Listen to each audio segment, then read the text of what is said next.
처음에 파트타임으로 시작했는데 5개월 만에 제가 팀장이 되었거든요. 저는 셰릴 샌드버그가 누군지, 조나버거, 나신 탈레브, 치비 스테니스 이런 사람들을 진짜 아무도 몰랐어요. 심지어 앨런 머스크도 누군지 몰랐어요. 그때 모르는 것 투성이었죠. 아이 셋을 키우던 경력 단절된 평범한 엄마가 어떻게 팀장이 되었을까요? 팀장으로서 솔직히 저는 자격 미달이었습니다. 안녕하세요. 김주연 팀장입니다. 제가 체인지그라운드에 입사한 지 벌써 만 2년이 돼가는데요. 2년 동안 너무 많은 일이 있어가지고 그때만 해도 이제 5명한테 월급 줄 돈도 굉장히 빠듯했었는데 지금은 이제 회사가 이렇게 성장을 해서 13명의 직원이 되었고 또 회사도 사무실도 더 좋은 곳으로 이사를 하게 되었습니다. 가장 큰 변화는 저한테 있었는데요. 파트타임으로 제가 일을 시작했거든요. 처음에 이렇게 회사가 이렇게 여유로운 상황이 아니었는데 저를 뽑은 상황이었어요. 그래서 처음에 파트타임으로 시작했는데 5개월 만에 제가 팀장이 되었거든요. 아이 셋을 키우던 경력 단절된 평범한 엄마가 어떻게 팀장이 되었을까요? 이건 사실 저한테 그렇게 어렵진 않았습니다. 왜냐면 제가 좋아하고 잘하는 일이 영상 편집이었고 그 영상 편집을 그냥 잘하기만 하면 됐었던 거였거든요. 저는 영상학과를 졸업을 했고 아이들을 키우면서 혼자 사업자 등록도 하고 홍보 영상도 만들고 프리랜서로 일도 하고 다큐멘터리랑 UCC 공모전에 지원해서 여러 상도 받고 했는데요. 그렇게 열심히 살았지만 체인지그라운드에서 일하는 거랑 비교했을 때는 전과 비교할 수 없을 만큼 정말 치열하게 지냈거든요. 어쨌든 저는 영상 만드는 게 좋았고 재밌었고 잘했기 때문에 그냥 잘하는 일을 잘하는 건 그렇게 어려운 일은 아니었어요. 그런데 팀장이 되면서 저의 고민이 시작됩니다. 왜냐하면 역할이 완전히 바뀌었기 때문인데요. 저는 체인지그라운드가 하는 그 실무들을 총괄하고 있는데요. 영상 만드는 일은 영상 PD님들한테 주고 영상 제작 업무는 대폭 줄었습니다. 그렇게 생긴 시간에는 매주 직원들의 업무를 평가하고 업무 분담을 하고 외주를 고용하고 홍보 계획을 짜고 또 연말에는 내년 목표를 세우고 예산을 짜고 그런 일들이 저한테는 완전히 새로운 일들이었어요. 그래서 매번 새로운 일들을 해야 하니까 스트레스를 매번 받는데 그 도전들이 그렇게 어렵진 않았어요. 재미있기도 했거든요. 뭔가 도전해가지고 그거를 이뤄내는 그런 재미들 있잖아요. 예를 들면 이렇게 카메라 앞에 나와서 제가 이야기를 하는 게 굉장히 부끄럽고 자신이 없는 일이었는데 하다 보니까 또 이것도 늘더라고요. 그리고 자신감도 조금씩 생겼습니다. 제가 달리는 걸 정말 싫어했는데 회사에서 그 마라톤 도전 영상을 찍으면서 달리다 보니까 또 이제 달리는 즐거움도 알게 되었습니다. 어쨌든 이렇게 해내야 하는 일들 중에서 열심히 하면 되는 일들은 큰 문제는 아니었어요. 어려웠던 거는 제가 몰랐던 것들 때문이었는데요. 여기서 제 고민이 시작됩니다.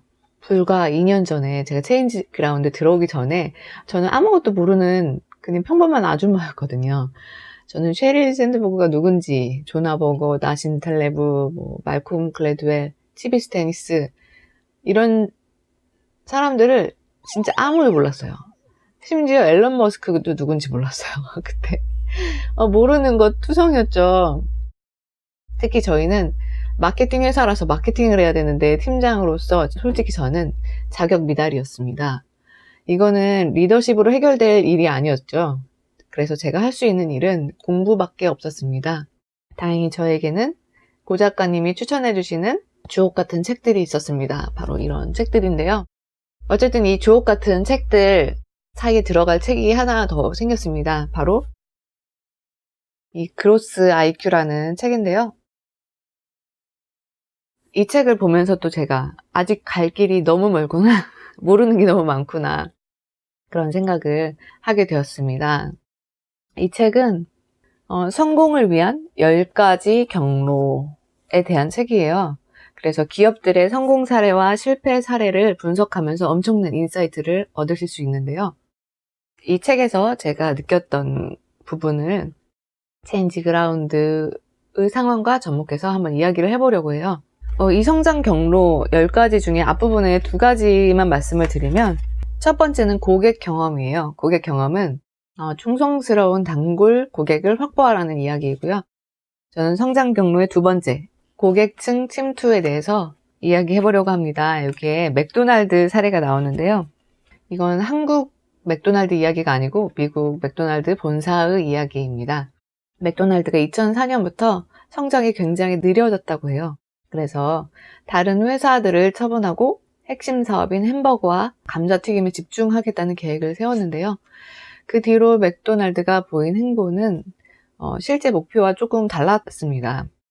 바로 기존 고객에게 판매하는 양을 늘리자고 한 것인데, 이게 왜 잘못되었을까요? 기존 고객에게 판매하는 양을 늘리자는 것. 2004년부터 맥도날드는 그런 결정에 따라서 10년 동안 메뉴를 75% 늘렸다고 해요. 그런데 안타깝게도 주가는 변화가 없었고 2012년 이후에는 고객들의 매장 방문 건수가 5억 회 이상 줄었다고 합니다. 왜 그랬을까요? 여기 책에 나와 있는 내용을 읽어 드릴게요. 76페이지에 있는 내용인데요. 기업 중역들은 59가지 음식이나 세트를 준비했던 직원이 이제는 121가지를 준비하느라 허덕여야 하는 현실을 인식하지 못하고, 이런 부분이 나와요. 직원들이 59가지만 준비했으면 됐었는데 이제 121가지를 준비하게 된 거죠. 그러면 이제 어떤 일이 일어났을까요? 제일 먼저 고객들이 메뉴를 보면서 시각적으로 혼란스러워합니다. 그리고 주문을 했을 때 직원이 서비스를 제공하는 속도가 느려졌고요. 그러다 보니 품질이 낮아지고 또 브랜드 정체성이 헝클어지게 되었죠. 그 브랜드 정체성이 뭘까요? 패스트푸드면 빨리 음식이 나와야 되는데 점점 느려지는 거예요. 그래서 드라이브 스루 자동차 대기 시간도 길어져가지고 자동차가 이제 기다리고 있는 상황이 생깁니다. 당연히 고객 경험이 낮아질 수밖에 없었겠죠. 그래서 방문 횟수도 함께 줄게 되었습니다. 저도 어디 가가지고 기다리는 거 엄청 싫어하는데, 만약 엄청 기다리는 경험을 하게 된다면 다시 그 매장에 방문하지 않을 것 같아요. 저는 이 부분을 보면서 체인지 그라운드 영상을 하루 3번 올리던 그 시절이 떠올랐는데요. 제가 일주일에 21개 영상을 올려야 되다 보니까 굉장히 직원들이 지쳐하는 상황이 이제 생기게 됐어요. 그때 사실 전략적으로 질보다 양에 집중을 하는 시기였는데 너무 영상이 많이 올라가다 보니까 구독자들도 저 영상을 따라잡기가 어려워지는 상황도 되었습니다. 그래서 직원과 고객이 모두 피로도가 쌓이는 상황. 그 상황은 이 상황이랑 조금 비슷한 것 같아요. 근데 하나 달랐던 거는 저희 목표가 이게 전략적으로 테스트를 해보던 시기였거든요. 그 시기를 버티면서 배웠던 거는 영상 작업을 얼마나 빨리 끝낼 수 있는가에 대한 실험을 끝낸 거예요. 그래서 줄일 수 있는 것을 최대한 줄이고 핵심에 집중해서 영상을 편집했을 때 몇 시간이 걸리느냐. 영상에 따라서 저희가 이제 그 표준 시간, 업무 시간을 이제 정하게 되었고요. 저희가 재택근무를 하다 보니 그 업무 평가를 해야 되는데 그거를 정량적으로 이제 평가를 할 수 있는 시스템을 만들게 되었습니다. 사실 이 맥도날드랑은 조금 다른 상황이었지만 어쨌든 이 극한적인 상황에서 저희는 배울 게 있었죠. 맥도날드도 마찬가지였습니다.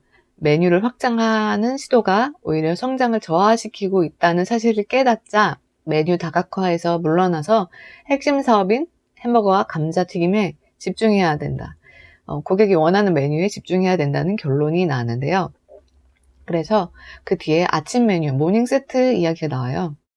제가 아이가 어릴 때 유모차를 끌고 동네를 배회하던 시기가 있었거든요. 아침에 아기가 오니까 일단 아기만 먹여놓고 밖으로 나옵니다. 돌아다니다가 배가 고파서 맥도날드를 간 적이 있었는데 모닝 세트 시간이 넘어서 안 판다는 거예요. 왜 안 팔까? 고객이 돈을 주고 산다는데 왜 안 파는 걸까? 그때는 이해가 안 갔거든요. 그런데 이 책을 보면서 이해가 갔습니다. 78페이지에 고객들은 아침 메뉴를 매우 좋아해서 하루 언제라도 살 수 있기를 원했고 그렇게 해달라고 요구했다 하지만 여러 해가 지나도록 맥도날드는 고객의 요구를 받아들이지 않았다. 왜 그랬을까? 맥도날드 본사에서도 이게 아이러니한 이슈였던 것 같아요. 고객이 원하는 것을 누구보다 잘 알고 있으면서도 오랫동안 고객의 요청을 무시해 오는 게 쉽지는 않았을 거예요. 그 이유가 나옵니다. 여기 그 맥도날드 최고 재무 관리자인 케빈 오잔이 이렇게 말하는데요. 아침 메뉴를 하루 종일 판매하는 문제가 대두됐고 미국 소비자들이 가장 많이 요구하는 사항이기도 했습니다. 그런데도 운영하기가 어려우리라 판단하여 여러 해가 지나도록 고객의 요구를 실천하지 못했습니다. 아침 메뉴를 하루 종일 판매하지 못하는 이유가 바로 운영하기 어려워서라고 해요. 맥도날드는 그 전에 교훈이 있었죠. 무작정 메뉴를 확장하는 것이 오히려 고객 경험을 낮추는 것이라는 거, 그 경험을 했잖아요. 그래서 올데이 브렉퍼스트를 출시하기 전에 사전에 고객 대기 시간을 줄이고 기존 메뉴와 조리의 복잡성을 감소시키기 위해서 메뉴를 축소하는 작업을 먼저 했습니다. 그리고 아침 메뉴를 조리하는 동시에 햄버거와 감자튀김을 준비할 수 있도록 주방을 개량하고 정비하는 작업을 먼저 했죠. 만약에 메뉴 수를 줄이지 않고 올데이 브렉퍼스트를 출시했다면 어땠을까요? 소비자들은 메뉴를 고르느라고 또 혼란스러워 했을 것이고 직원들은 만드는데 시간이 많이 걸렸을 것이고 결국에 고객 서비스는 최적 수준에 미달했겠죠. 이 부분을 읽으면서 저희 회사 1층에 있는 커피숍이 생각났는데요. 그 사장님이 휴가도 없고 너무 혼자서 고생을 하는 거예요. 메뉴가 일단 너무 많아요. 그래서 아르바이트를 고용하는데도 문제가 있었을 것 같아요. 그래서 이 모든 메뉴를 다 만들어야 되니까 교육을 시키고 또 대응하는 데 있어서 어려움을 겪는 것 같더라고요. 그리고 재고 문제도 있었겠죠. 그 모든 메뉴를 다 만들려면 여러 가지 재료가 필요하니까. 그 메뉴판을 보면서 사장님한테 제가 조언을 해주고 싶었어요. 메뉴 수를 줄이고 제일 잘 팔리는 메뉴에 집중을 해보라고. 그런데 사실 쉽게 조언할 수 없는 부분이 있죠. 왜냐면 그분의 사정이나 맥락도 있으니까요. 아까 말씀드렸듯이 저희가 1일 3영상을 업로드를 했을 때 당시에는 저희가 전략적으로 반드시 해내야 되는 그런 부분이 있었거든요. 얻은 것들도 많았기 때문에 맥락적으로 내 상황에 맞게 적용을 해보시면 좋을 것 같습니다. 다시 말씀드리면 무작정 메뉴를 줄이는 것이 상책이라는 게 아니죠. 자기 상황에 맞게 적용을 시켜보시면 좋을 것 같습니다.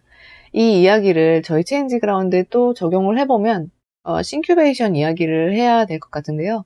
처음에 저희가 신청자가 1000명이 넘었습니다. 그런데 처음에 저희가 9그룹, 그러니까 약 90명 정도만 선발해서 시작한 이유가 있습니다. 저희가 처음 시작하는 거기 때문에 운영 노하우와 경험이 필요했거든요. 그래서 혼란스러운 상황을 만들기보다는 적은 수의 참여자들에게 최고의 경험을 선사하는 게 가장 중요했어요. 처음부터 크게 시작했다가 변수가 너무 많이 생기면 저희가 감당하지 못하는 일들이 생기잖아요.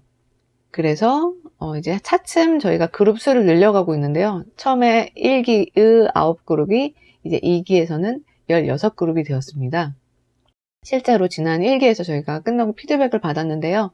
무엇이 성과를 이끄는가? 그 책에 소개되는 총 동기 지수의 긍정적인 부분, 즐거움, 의미, 성장, 이 부분에 대한 평가가 굉장히 높았어요. 이 부분은 저희가 나중에 분석해서 다시 말씀드려 보도록 하겠습니다. 오늘 제가 나눠본 내용은 이 책에서 이 부분이에요. 딱 이 정도 부분이거든요. 이 각 챕터마다 그 기업들의 사례가 나와 있는데 정말 한 챕터 그냥 넘어갈 수 없을 정도로 정말 중요한 내용이 많아요. 그렇다고 모든 분들에게 추천해 드리지는 않습니다. 조금 어렵기도 하고요. 제가 이게 굉장히 속도가 지금 느리거든요. 저처럼 회사 내에서 역할이 바뀌어서 공부가 필요하신 분들, 그리고 회사 성장이 더뎌지거나 해서 보고서를 제출해야 되는데 너무 막막하신 분들, 그리고 자영업을 하고 계신데 어려움을 겪고 계시는 분들, 뭐가 문제인지 이 책에 나오는 여러 가지 사례를 보면서 여러 가지 기업들의 대응 방식을 보시면서 조언을 얻으시면 좋을 것 같아요. 그래서 나의 맥락에 맞는, 나의 상황에 맞는 것을 적용해 보시기 바랍니다. 여기까지 오늘 제가 처음으로 방송을 해봤는데요. 부족한 점이 많았을 텐데 여기까지 들어주셔서 정말 감사드립니다. 혹시 피드백 주실 거 있으면 댓글로 달아주시면 제가 잘 들어보고, 뼈가 아프겠지만 잘 적용해서 다음 영상으로 더 업그레이드 돼서 찾아뵐 수 있도록 하겠습니다. 그럼 다음에 또 뵙겠습니다. 안녕히 계세요. 이 책 한번 꼭 읽어보세요.